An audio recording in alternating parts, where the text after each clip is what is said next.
Welcome to our new season of What's Your Story 2022. I hope everyone had a prosperous Christmas and we're going to have a prosperous New Year. Today, my guest is Cedric Scott. We're going to go on a journey with him.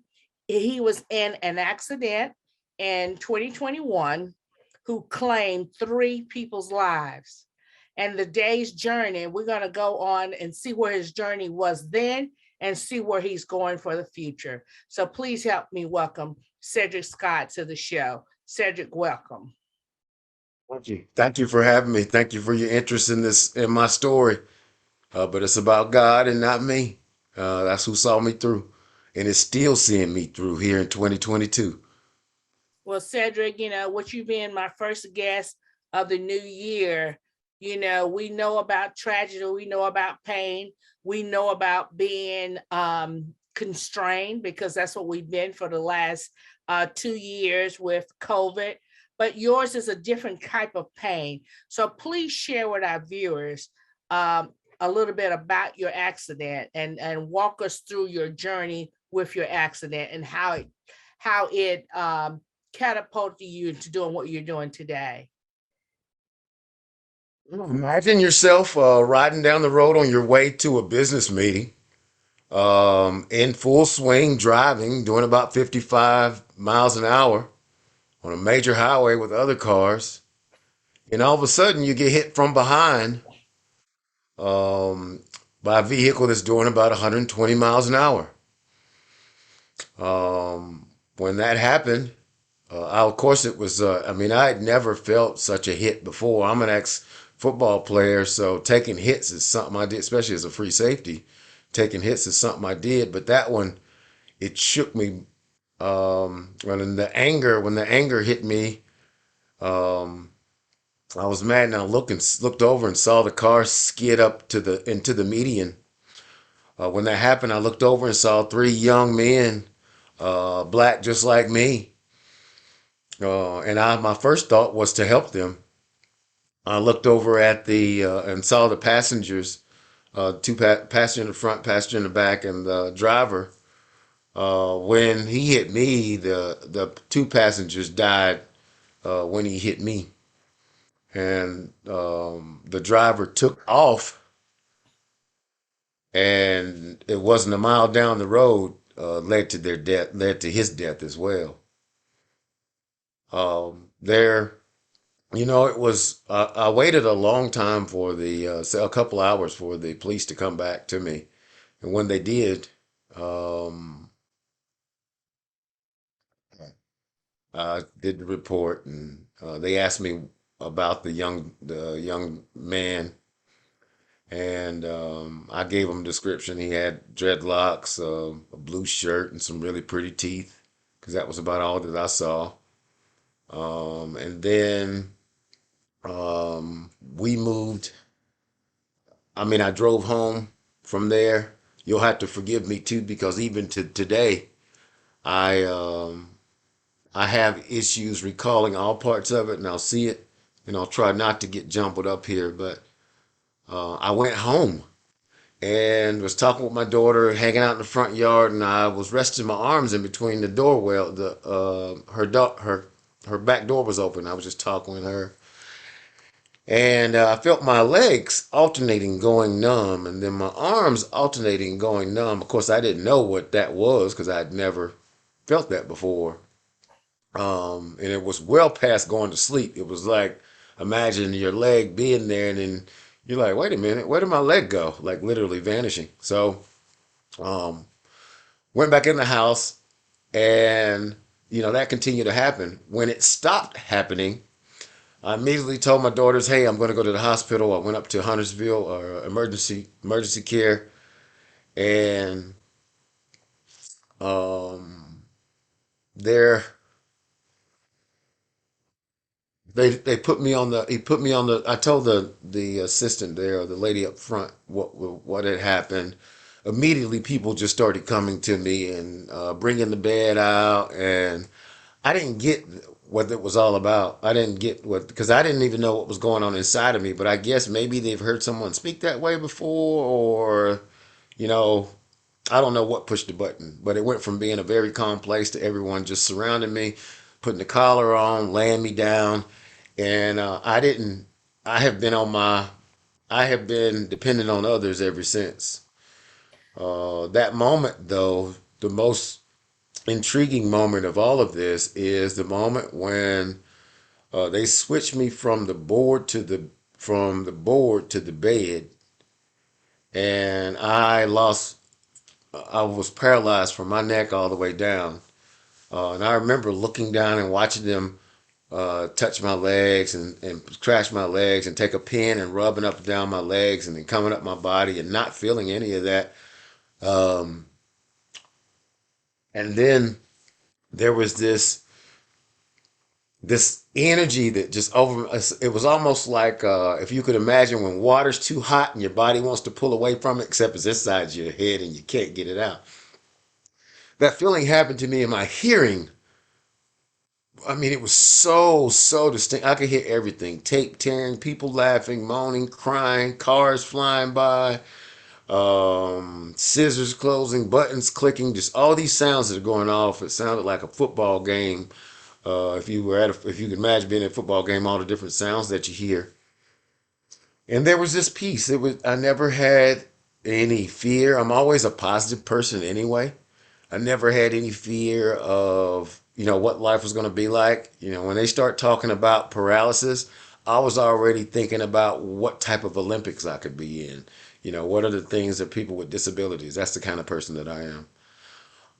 And there is, that was between the 15th of September 2021, and they operated on me on the 17th. I went on the operating table paralyzed from the neck down. I came up when I got out of the surgery. Well, let me add this: before that, doctor gave me no promises. He said that it would be paralysis or death. And the option of me coming out of it, no one ever said that, not even them. But for whatever, I never doubted it.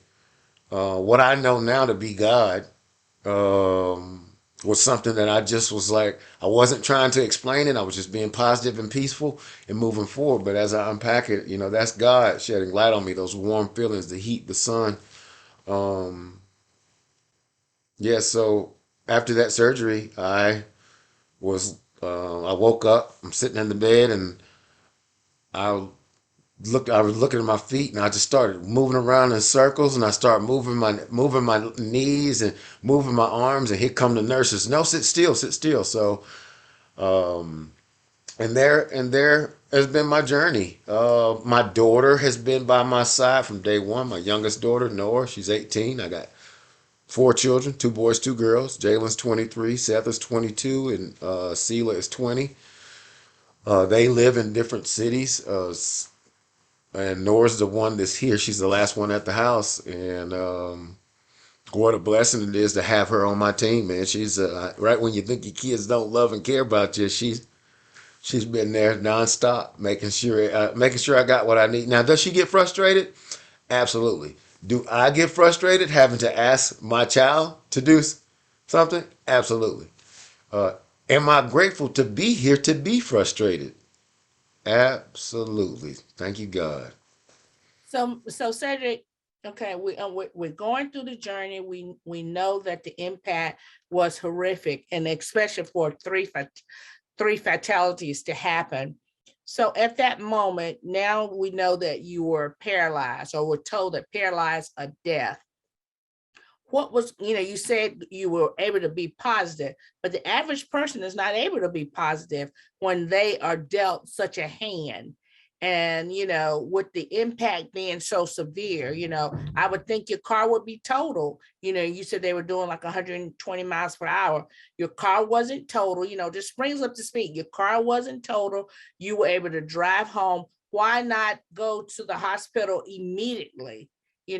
What was in your mind? What was going through your mind to make you, okay, let me just go ahead and go home? Why not go to the hospital? I've been self-employed over 20 years, and things happen. I know that if I don't work, my family doesn't eat. it's always been that way for me. My grandmother, my granddad, they were all self-employed. I've always lived that way. So things happen, you just move on. And at a very early age, I was taught to move on and to stay positive. My positive attitude comes from my grandmother and my grandfather. And then when she passed, and then he died of a broken heart. I just have them inside of me about just moving forward. Now, the accident, you're right. It didn't. I think they replaced the bumper on my car and a lot of things that were broken anyway prior to the accident. So it's like it's a new vehicle, but I expected to see my car totaled in the back. When I got out and looked at it, I mean, the bumper was still intact and there was just the color of the blue from the car on there. And I was like, man, that's awesome. But then I got mad because my my ego, my ego has been my biggest problem. And my ego, the real answer to your question is why I didn't go to the hospital. My ego, I can get through everything. Cedric did this. Cedric did that. I didn't do any of that. God did that. God did that for me, and I never gave him credit until this accident. I've never given him credit for what I think I'm doing down here walking this earth. It's not me. It's I'm just a vehicle, and he's driving me. I mean, I'm blessed to be in the passenger seat if he lets me. 'Cause and um, so there's that. And why I didn't go to the hospital is because I didn't think I was injured. I felt a lot of pressure inside of me, but it felt like if you ever had a crick in your neck, it felt like a crick in my neck, but my neck was broken. And the doctors told me the fact that I didn't die by just simple motions, picking up something. I was going to go work out. So I got a gym in my basement. Here's another part of the story. I was going to go work out in my basement that same time. So instead of doing that, I mean, good thing I didn't before I went to the hospital because you really wouldn't be talking to me now at all. So, I mean, blessing after blessing after blessing, just blessing after blessing after blessing. So, Mr. Scott, you said you didn't have so you didn't say you didn't have a relationship with God. You said you never gave God credit. So, do you think this was a way of God getting your attention? Absolutely. He got his attention because he threw a car at me. My success financially, business, owning my own home, coming from the housing projects. I didn't, my grandparents were in assisted living centers when I went off to college. I knew I couldn't afford college like everyone else. Football was my way to get there. And the only reason I was great at it was because it was that only stepping stone. I didn't want to go to NFL. I didn't have any dreams that, in fact, the NFL teams that did reach out to me, I didn't want that. I didn't want that life. I just wanted to go to college and then come out and be a businessman, which I did exactly that. And um, I never gave God credit because I didn't I didn't think it was necessary. It's like, well, he wants me to be this way. I'm thinking this is my ego trying to tell God what he gonna do when I don't have control over what he's gonna do anyway.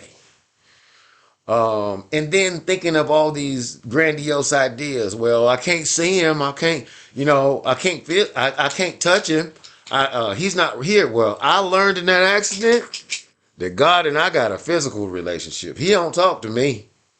He gets real physical with me, um, which has humbled me, has made me more grateful, has made me more appreciative and less judging of others for what they believe because it's my relationship. I'm not twisting someone's arm to love God. There's a lot of people out there that would do that. I am not that person. I'm an ordained minister as well too. Which is when people say about my wavering faith, I became an ordained minister to marry my friends. When my friends got married, they would always ask me to get them to marry them, and that's why I did it. But looking at it now and what it means in my life to be clergy, it makes my relationship with God even more special and more appreciative. Like when I think of God, I just think of grateful. When I think of anything that's related to God, I don't even say religion no more. Like, listen at me. I mean, religion or spirituality, it's God. I used to be embarrassed to say God. I no longer am embarrassed.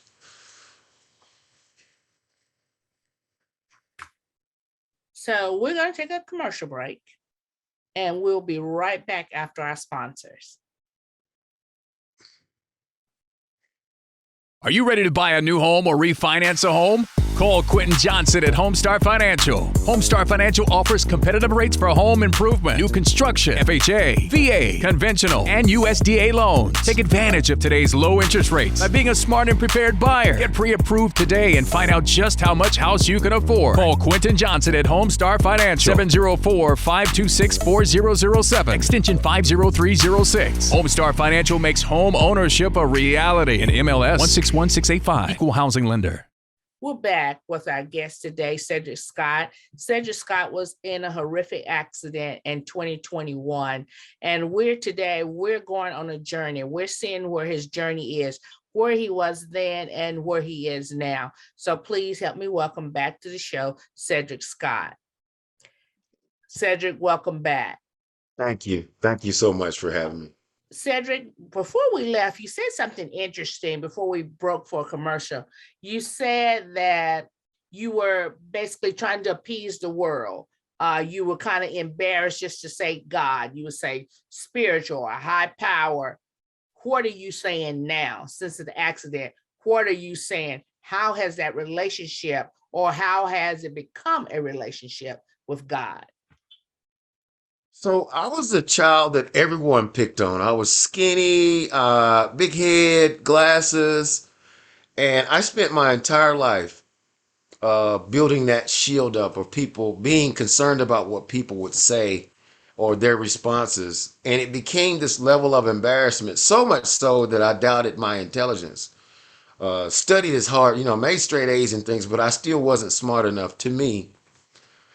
I've had this embarrassment of saying God out loud, spirituality, religious, those words, because I was always concerned about the debate of someone debating me or questioning me and me not having an answer because my belief is I don't have an answer because God says don't question me. And as I unpack that relationship with God, it's very important for me to say it now as an adult, right? I'm a grown man. I own my car. I own my house. Now I'm not beholden to the man, whoever the man may be, or the woman that you're renting from or renting your car from or what have you. Um, and it now I have the financial security to be positive, even more positive and less worried about what other people think. Um, and it's just, I mean, that's a lot to unpack in a short period of time. A great Absolutely. question, though. Absolutely. So, Sarah, you said your grandparents raised you. Mhm. Did your grandparents not raise you in the church, or were you in the church basically going through the motions? No, my grandparents were in the church. My grandfather, not as much as my grandmother was deaconess. Wednesday through Sunday, I was in church. If I was a usher from as long as I can remember standing, to graduating high school every Sunday, quarterly union services, presiding elders and the bishops will come over. I'm a Gilmore Chapel Amy Zion Church is my home church in Concord. So it was ingrained in me reading the Bible multiple times. Um, and you're asking some awesome questions because right, going through the motions. If looking back on it, I went through the motions because you don't say when your grandma asks you to do it, you do it because we all know what happens after that. I'm from the switch stage. You could get switched in my generation, even if you were 18. That didn't mean you were at the house. So, but it was about yeah. Well, hopefully that answers your question. Man, we should do this again because you've got me really flashing back. Yeah. So Cedric, where did the disconnect come? So you got your foundation.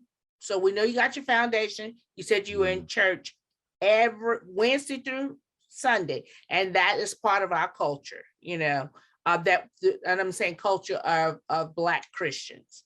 Right. So where did the disconnect come? Again, we can tell that you were probably going through the motions. And like you say, you came to up in the switch days, but where did the disconnect come in that you felt like you couldn't talk about God? And you tell me, and before you answer me, you tell me, you say, okay, I've got a big ego. So was your ego not big enough to say God? Were you a people pleaser? Is that what you're telling me? Oh yeah, more than a people pleaser. My ego was I pleased people to please myself because I was um like an actor in a play. You're putting on like Samuel L. Jackson puts on his best show for on in theater like he would on camera. I saw myself as I got to put on my best act, and they don't want to hear God. If I say that, anything that would turn people away from me being the cool guy or the guy that was going along with the motions, I never said anything that went against the grain. I mean, even when I ran for student council president in high school, they wouldn't even show me the numbers of the people that voted for me because I never picked a side. I just never picked a side. I never made a commitment. And the disconnect happened. So put this ego together on the football field. Everybody's giving me what I wanted. All the colleges are reaching out to me. I'm getting everything I wanted. I go out to eat. I don't have to pay for it. This is in high school. And then going to college, it gets worse. When I got out of college and start making money, like my first job was assistant treasurer at the Economic Development Commission for the 23 Western counties coming out of college. So my ego got even bigger. And I wasn't praying. I wasn't going to church. I wasn't doing any of those things that everyone says you need to do in order to get those blessings. But I was getting them. But I was confused that, and it took God 26 years to say, hey, you think you did all that back there? I did that.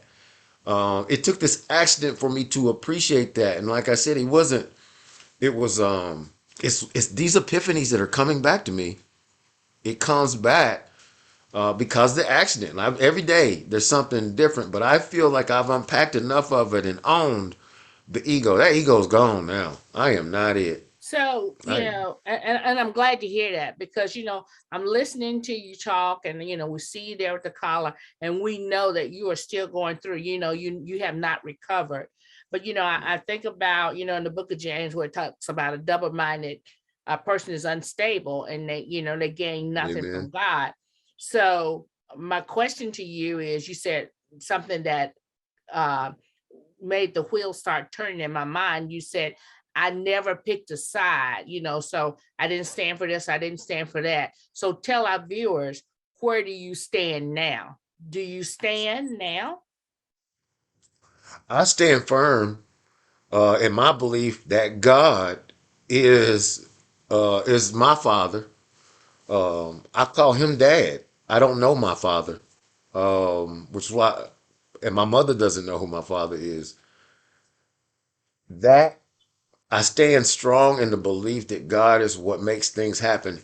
And he is not just this flowers and daisies. He's those violent things because I didn't listen. I wasn't listening. He threw a lot of different other opportunities at me, but it was happening to other people.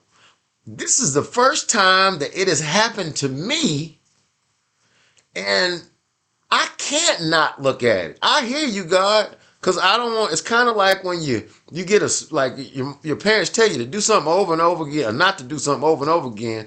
You do it, and you don't get spanking, right? Well, he threw a card at me to say, "Hey, listen to me," and I'm listening.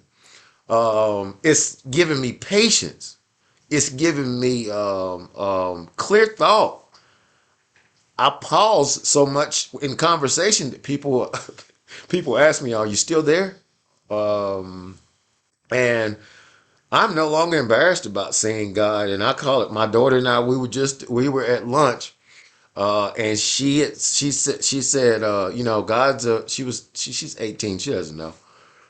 She's got to go through life. But she had a perspective on what God was in her life, and I didn't judge that, and I won't judge that because it's my journey. Each journey is our journey. I went from being a guy that thought it was all about him to being all about God. And when I get up and I talk, just talking about it, I feel it. To be able to feel this feeling I feel inside of me, it's something. It's undescribable. I've heard people say it all the time. I'm unapologetic about it, and I have to cut myself off from to stop over talking about it because I know, you know, everyone has their own thing, but I don't care. You have to tell me to be quiet, like you gonna probably have to do here soon. Yeah. I understand. So Cedric, you said that you are a ordained minister. So I'm still Yes. trying to get the connection here.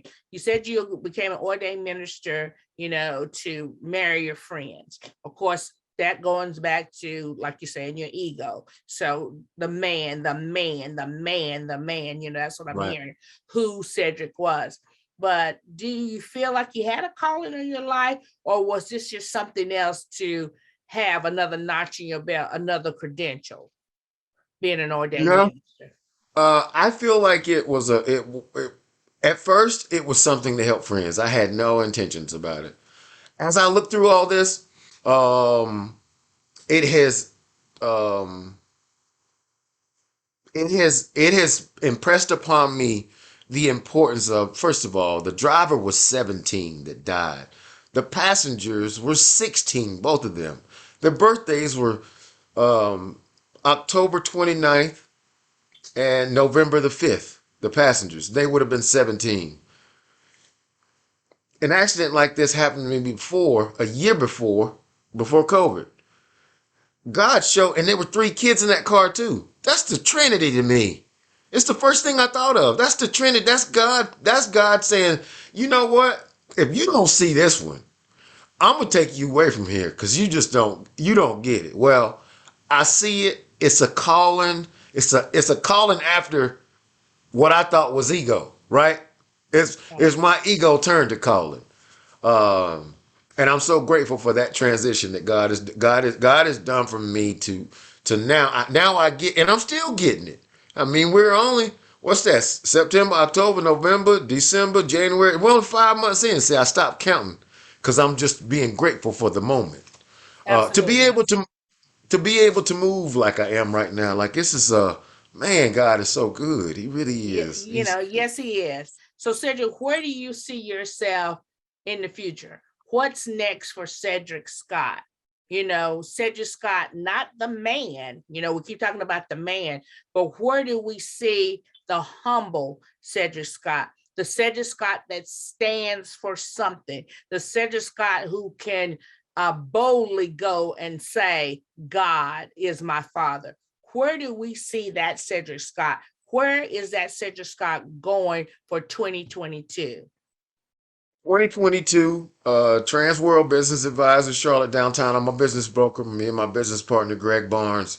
I see our relationship growing even more and doing more in the black community and low income communities. I'm no longer embarrassed about saying the word black. I was embarrassed about two things: saying God out loud and saying black. Well, I'm black and I'm proud, and God is with me all the time. So in 2022, I'm going to be doing things that aren't about me. God has blessed me to have a very successful career, and I'm gonna. We will begin to do more things in the community. What they are, I don't know. I'm gonna take them as they come. I'm gonna listen to a lot of people that I used to turn away. I'm not gonna be judging a lot of people that because 2022 is a chance for me to do it the right way, to do a full year the right way and move it forward and do the next right thing with God in mind and ego outside. Actually, ego's gone in a car far away. I don't know where it is. So 2022 is going to be a great year. It's going to be prosperous. I'm going to be giving. I'm going to be helpful. I'm going to be thoughtful. and give God the praise that He deserves for my journey to continue. Absolutely. And being a businessman, I mean, you understand how things work. WYTV7, the platform that you're on now, this show, it comes through by donations. That is how WYTV7 stays on the air, and you're saying giving back to the community. That is our mission, giving back to the community, pouring back in, playing it forward, whether it's financially, whether it's with your time. It's important to give back to people who are helping others.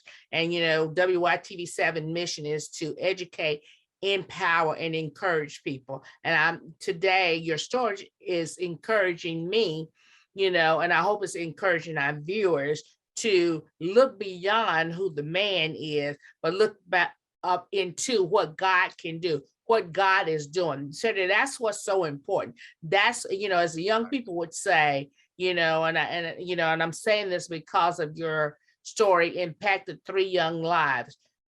That's what's up, giving back to the community,